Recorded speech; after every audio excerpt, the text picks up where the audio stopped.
Good morning, everyone. Thank you all for showing up.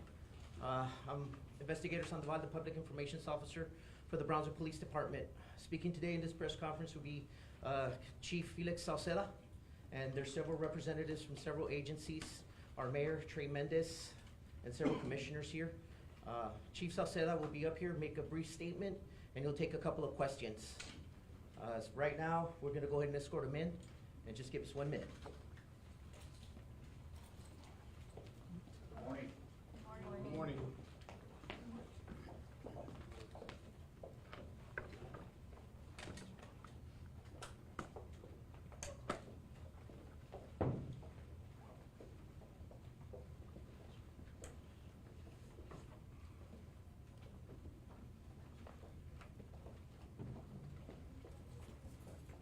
You can state your name, spell it, and then your title. please, Chief. I'll get that spelling to you guys. They're hot. Okay.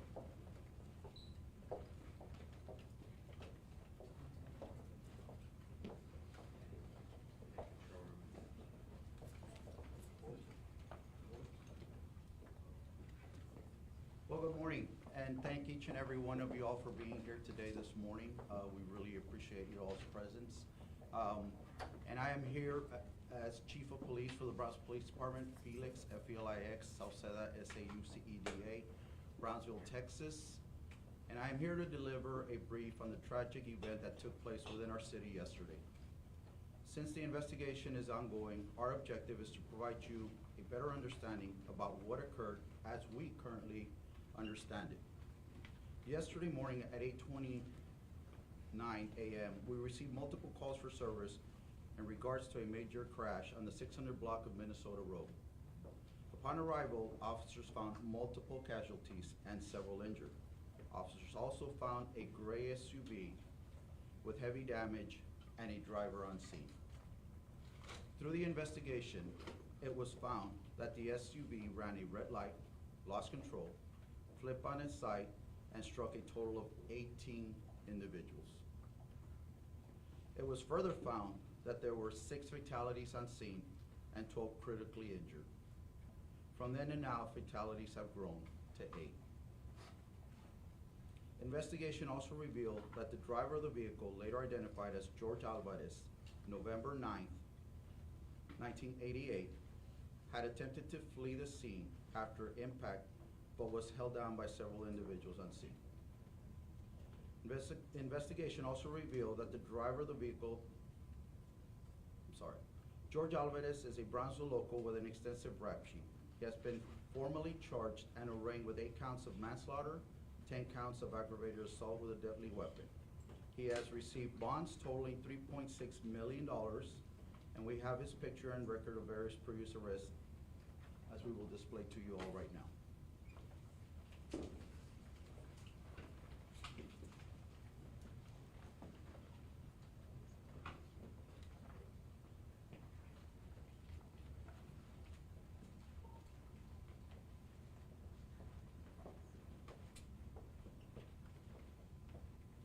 I want to thank my men and women serving who have worked and continue to process the scene, the very tragic scene. I'd also like to thank and acknowledge our Brownsville Fire Department for tending to the critically injured. Our District Attorney, Mr. Science, our Federal Bureau of Investigation, Oliver Rich, SAC, San Antonio Division, Marcus Joaquin, ASAC, San Antonio Division, Victor Escalon, RD for DPS, and multiple other agencies for their unwavered assistance throughout the tragic event. I'd also like to thank multiple individuals that have reached out and supported us, starting with our city leaders, city management, county judge, state reps Aaron Gomez, Janie Lopez, Senator Lamantia, Senator Cornyn, and Governor Greg Abbott. Brownsville is a proud, resilient city. We will continue to best serve our community as we mourn and continue our investigation. We will work with our network and supporters to ensure reunification efforts and victim assistance is made available to all affected. We have established contact with Venezuelan officials and will continue to work with them. Thank you. Any questions? Are they all from Venezuela? From what we know, several are. Was he intoxicated, Chief? We are waiting on formal toxicology reports. Is there a motive that you can talk about? None at this point. Several of the witnesses had said that he was cursing at them and saying that they were invaders. We have nothing to validate that at this point. Someone from this side? Chief, the city of Brownsville has a lot of migrants walking around sidewalks, streets right now. What's the city doing to keep them in safe places like the city of McAllen did for many years? So we have a process in play for that, but this press conference is for the tragedy that we are still investigating at this point. Chief Nick Valencia with CNN, how were you able to rule out that this was not intentional? It sounds like you're saying he lost control. We have not ruled that out, sir. It is an ongoing investigation. Jefe, en español, Yes, ma'am. para Telemundo. Claro. La pregunta es, ¿él ya tenía récord criminal? Sí. Bueno, Había antecedentes, los tenemos acá. y bueno, ¿podría mencionarlos cuáles son los cargos que él enfrenta? Y si en este caso, ¿cómo están ustedes, cuándo van a tener los resultados para saber si estaba intoxicado o no el conductor?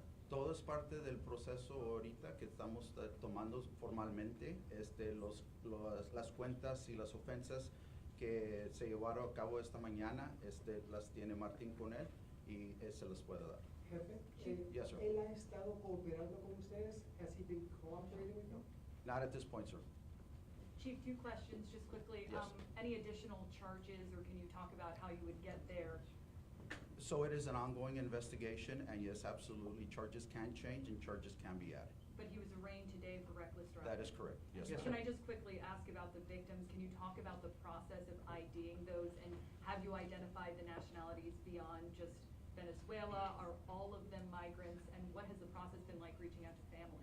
So it has been a very tiresome process, but one that we are deeply committed to doing and accomplishing. We are working with the Venezuelan government right now, and we have also reached out to other embassies. Go ahead, sir. Where is he being kept right now, and is in any type of special cell or anything like that? Here in our facility. Chief, No, has there no been- special cell.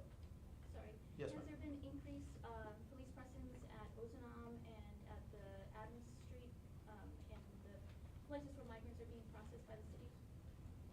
Once again, this conference is about the tragedy that we continue to We investigate. have two more questions, please. Sir, go ahead. Chief, two questions. Yes, sir. It's a Yes, question sir. and a follow-up. Absolutely. The extent of the injury, sir, if you can, let us know. Some of the video and I saw in person, it's like they were missing limbs, so on and so forth. That's number one. And the follow-up is, how can the people help you? If they have videos, what does the police department need?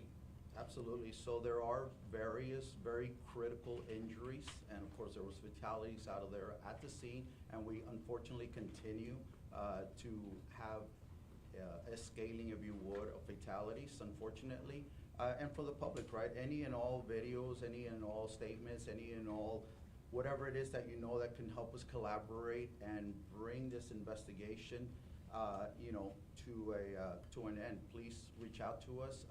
As you all know, we have a very robust social media platform, and so please reach out to us. Last question, last Chief, question. Second.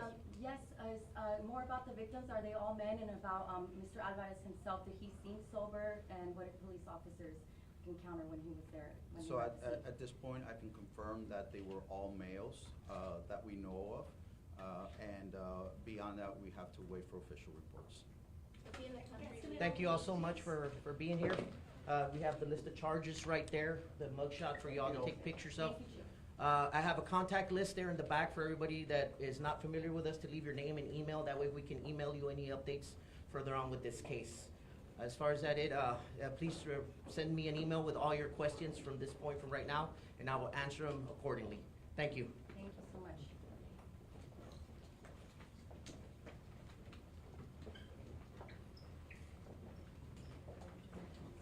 We're still hot, bro. We're still hot, bro. Sir?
your information in the back in case we have any updates, we can reach out to you. There's a sign-up list in the back.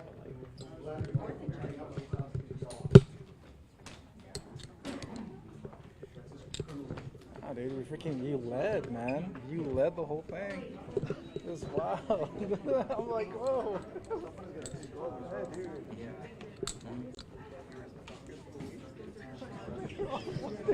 Shitty brakes only go down. We'll give you that later. Dude, this is hot.